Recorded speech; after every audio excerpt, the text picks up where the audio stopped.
Warning: this video contains footage of dolls. If you suffer from pediophobia, the fear of dolls, don't watch. I repeat, don't watch.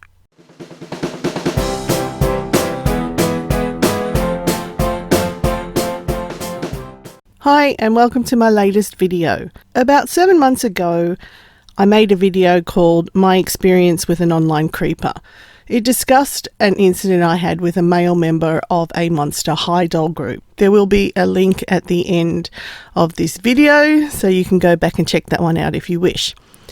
Anyway, in that video, I did promise to do a showcase of the dolls I had done repaints on, and in timely fashion, 7 months later, I've actually got around to making this video. It will be a two-parter, as I am showcasing 10 dolls in total, and I just wanted to give a bit of a backstory for each doll, so there'll be 5 dolls in each video and are all available for sale. So, without further ado, let's get into it.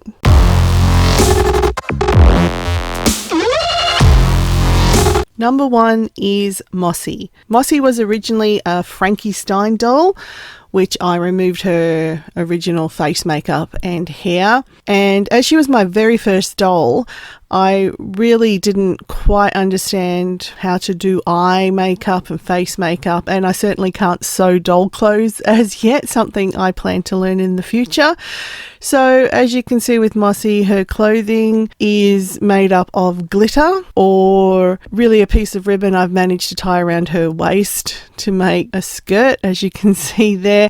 And I've used some of the railway moss that you get for making railway dioramas. Her face has been made up of pure black eyes and beading for eyebrows and gold flakes on her skin to make it a bit more organic looking. She is meant to be a plant girl, so she's hence the name Mossy, obviously. As she was my first one, I thought I would be a little bit easier on myself in just getting a feel for how to do the repaints. I actually love her. I think she came out really well for a first attempt, and she is for sale, as these all will be for sale.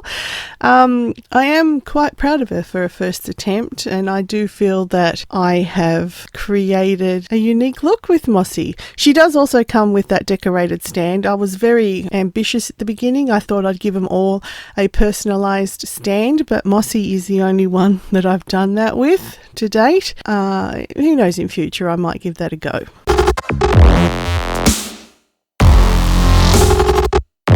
Doll number 2, Satana. Obviously, she's a female Satan. That's why her name is Satana.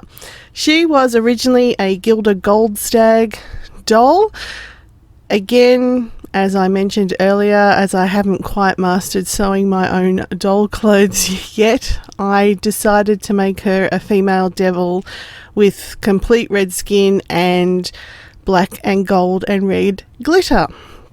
So she's a sparkly demon. If we can have sparkly vampires, I'm sure we can have sparkly demons. I've painted her whole body in that mixture of red paint and glitter, and for her leg muffs, if that's the word. So for her legs, I had some fur fabric left over, and I've given her a little furry goat leg. And of course, for her clothing, I gave her a beautiful line of gold sequins. So she is a female devil. They don't need many clothes in hell, it's hot. I've painted her eyes to look like goat's eyes, because in some people's beliefs, demons have goat's eyes, if you believe in any of that stuff. I'm happy with her too. Of course I'm going to say I'm happy. She's on display, so she's one of my successes. I really do like her. And yeah, there's not really much more to say about Satana. And for her hair, obviously I gave her gold glitter for her hair. Again, all of her original hair and factory paint was removed. So she was an experiment in how to do clothing without doing clothing. So I hope you like Satana.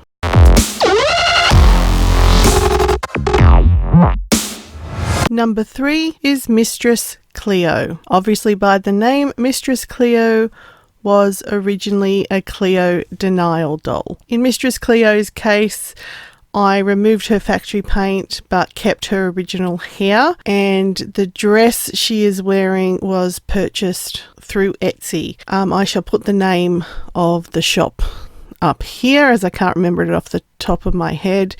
The boots are original Monster High doll boots that I just cleaned up a bit. So Mistress Cleo, as you can see, is a mistress. Now, this is the first time I attempted to do a proper eye, and I hadn't quite worked out both sides to get them perfect. So in Mistress Cleo's case, I covered one eye with an eye patch that looks like it's been bolted into her head because she's a tough chick. So I've also given her some earrings. She's carrying a set of handcuffs and a cane. Again, I'm going to say I love this doll.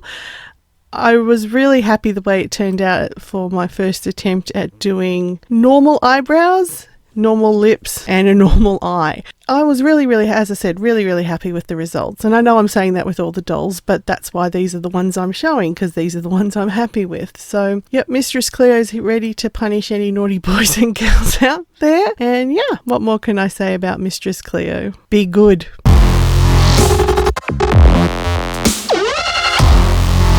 Doll number 4, Looper. Looper was originally a Claudine Wolf doll, and she is Looper meaning she-wolf, so she is a she-wolf warrior, and she's a bit scarred up from her adventures in fighting with other wolves. On the original Claudine doll, I removed the makeup.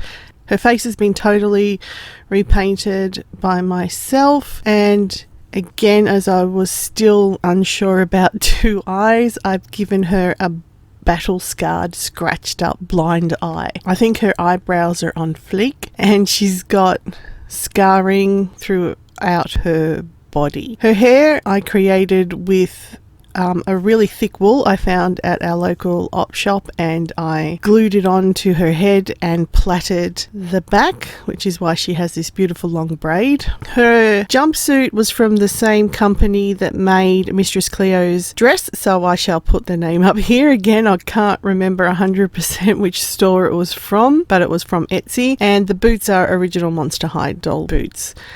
For her ears, I took out the cheap plastic earrings that come with the Monster High dolls, and I've put in some jump rings and some chains to give her a bit more of her fierce earrings look. And she's also got bangles, because what warrior princess doesn't need bangles and beautiful gold nails?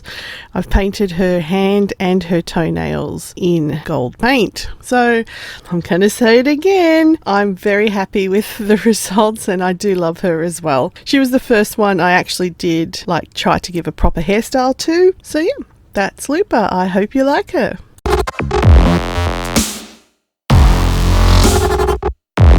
Last doll for this video, doll number 5, Red.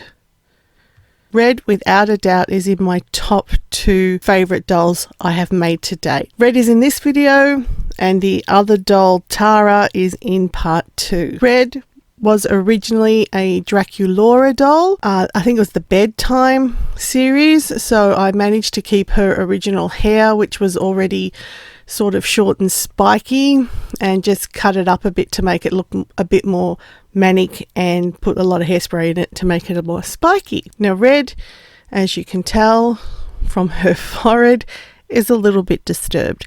She is a murder doll. That's why she has red rum carved into her forehead. This is also the first doll I managed to do 2 eyes I am extremely happy with, and they are green eyes that pierce your soul. Now Red has obviously been busy. She is covered from head to toe in blood splatters. I've given her a chain belt with a bloody axe inserted, so you can see her weapon of choice. Now the blood-stained pants came from an Etsy store called Lion Doll or Leon Doll, and they came already blood splattered, which I loved, and that was the inspiration of the entire piece for Red. She has no shoes, she has no shirt, but she has beautiful little X's over where her boobs or nipples should be for a bit of modesty. Her feet are absolutely covered in blood. She is, like I said, blood soaked from top to bottom. And I think that's why I love Red. She was a doll that I took, a pretty Dracula doll, and turned her into a crazy murdering doll, which is probably more my scene. I love to sort of do that sort of artistic side of things, the left of centre stuff, not always the pretty stuff. So Red, as I said, is she's my first favourite because she was the first one I made that I was so extremely proud of. I hope you really like Red, and I hope you appreciate how psychotic Red is. It's not a self-portrait. I have done self-portrait type dolls, but this is not a self-portrait. Or maybe I feel like that sometimes, but in this case, no, she's just a gorgeous blood-splattered thing. As I've said with all my dolls, I do love her, but Red is number one in my heart. That's the end of this video and part 1 of my 10 Monster High doll repaints. Part 2 will be out next Thursday. Thank you all for watching, and if you've liked the video, please consider subscribing to my channel, clicking like, and also hitting that bell for notifications. So again, thanks for watching and stay tuned for part 2 next Thursday. Also, I'd love to hear your comments about what you thought about these dolls and any suggestions you have for possible future dolls. Thanks!